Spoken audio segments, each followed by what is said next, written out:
5:30కి కొంచెం complete drowsy స్టేట్లో అట్లా తీసుకొని వచ్చారు.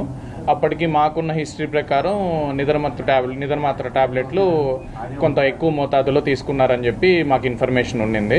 సో దాని ప్రకారంగా మేము ఏం చేసామంటే వెంటనే స్టమక్ వాష్ చేసాం. ఆవిడ అప్పటికి తీసుకొని 4 గంటలు అవుతుందని అన్నట్టు అన్నారు. సో బట్ స్టమక్ వాష్ చేసాము. స్టమక్ వాష్ చేసిన తర్వాత కొంచెం బ్రీతింగ్ డిఫికల్టీ వచ్చింది, బ్రీతింగ్ ప్రాబ్లం అట్లా వచ్చింది.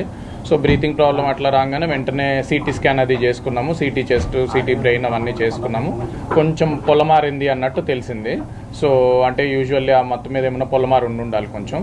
అండ్ ఇంకొకటి స్ట్రెస్ ఇండ్యూస్డ్ పల్మనరీ ఎడిమా అంటారు. అంటే ఎప్పుడైనా కూడా ఇట్లా బాడీ ఏమన్నా అధిక స్ట్రెస్కి గురవుతే ఫ్లాష్ పల్మనరీ ఎడిమా అంటారు. అంటే మన లంగ్స్లో నీరులాగా చేరుతుంది.